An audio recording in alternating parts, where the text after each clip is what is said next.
Hello guys, welcome to little mermaid. আজকে আমরা কথা বলবো CO2 সেটআপ নিয়ে। তো এটা একটা খুব ইম্পর্টেন্ট ফিচার্স। আমরা জানি যে প্লান্টেড সেটআপে যেমন ফিল্টারেশন হচ্ছে হার্ট বলি আমরা, তেমনই CO2 আর ফার্টিলাইজার কিন্তু ওর খাবার। তো ডেফিনেটলি প্লান্টেড সেটআপে CO2 এর একটা ভাইটাল রোল থাকে। তো চলো আজকে আমরা একটু জেনে নিই যে এক্স্যাক্টলি কি কি প্রবলেম আমরা CO2 সেটআপের ক্ষেত্রে ফেস করি। প্রথম প্রবলেম যেটা, সেটা হচ্ছে আমাদের এই রেগুলেটর গুলো চোকড হয়ে যায়। তো এই একটা প্রবলেম হয়, সলিনয়েড কাজ করে না। তো প্রথম জানতে হবে যে এক্স্যাক্টলি কি কারণের জন্য এই রেগুলেটর গুলো চোকড হয়ে যায়। তার একটাই কারণ হচ্ছে সিলিন্ডার। আমরা যখন লোকাল সিলিন্ডার ইউজ করি, যেগুলো বেসিক্যালি এক্সপায়ার্ড একটা সিলিন্ডার, যার কোনো টেস্ট সার্টিফিকেট থাকে না, সেগুলোকে আমরা রং করে তারপর ওর উপরে কালার করে সেটাকেই নতুন করে বিক্রি করতে চাই।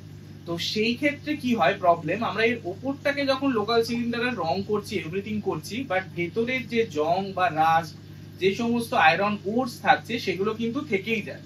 এবং পরবর্তীকালে আমরা যখন সিলিন্ডারের সঙ্গে এই রেগুলেটরটা অ্যাটাচ করে চালাই, তখন ভেতরের পার্টিকেল গুলো গিয়ে এই রেগুলেটরের ভেতরের যে সলিনয়েড থাকে সেখানে গিয়ে জিনিসটা আটকে যায় এবং ভালভেও আটকে যায়, এবং যার জন্য রেগুলেটর গুলো চোকড হয়ে যায়। তো আমাদের মাথায় রাখতে হবে, আমরা যখনই CO2 সেটআপ ইউজ করব আমাদের প্লান্টেড সেটআপের ক্ষেত্রে, সেগুলো যেন ডেফিনেটলি ভালো সিলিন্ডার হয়। কারণ সিলিন্ডারটা নট অনলি আমাদের রেগুলেটরটাকে সেভ করবে, তার সঙ্গে আমাদের কিন্তু এটার একটা সেফটি ফিচারসও মাথায় রাখতে হবে। কারণ এই নতুন সিলিন্ডার যেগুলো টেস্টেড এবং তার সঙ্গে এটা সেফলি আমরা আমাদের ডোমেস্টিক্যালি আমাদের বাড়িতে ব্যবহার করতে পারবো, এবং তার সঙ্গে ডেফিনেটলি একটা টেস্ট সার্টিফিকেটও আসে। এগুলো যেমন ইম্পোর্টেড সিলিন্ডার, তোমাদের সঙ্গে একবার শেয়ার করে নিচ্ছি। এটার মধ্যে কিন্তু একটা প্রপার সার্টিফিকেট আসে, যেখানে সিলিন্ডারের নাম্বার মেনশন করা থাকবে, এনগ্রিভ করা থাকবে এখানে সিলিন্ডারের নাম্বার, কি কি প্রেসারে এটা টেস্টেড হয়েছে, এবং এটা এক্স্যাক্টলি কত পরিমাণ CO2 রয়েছে, এই সমস্ত ইনফরমেশন গুলো কিন্তু টেস্ট সার্টিফিকেটের মধ্যে মেনশন করা উচিত। এবং এখানে মেনশন থাকে যে এই সিলিন্ডার গুলো আমরা সেফলি ইউজ করতে পারবো, এবং বাড়িতে ডেফিনেটলি এগুলো প্লান্টেড সেটআপ বা ডোমেস্টিক্যালি ইউজ করা যেতে পারে।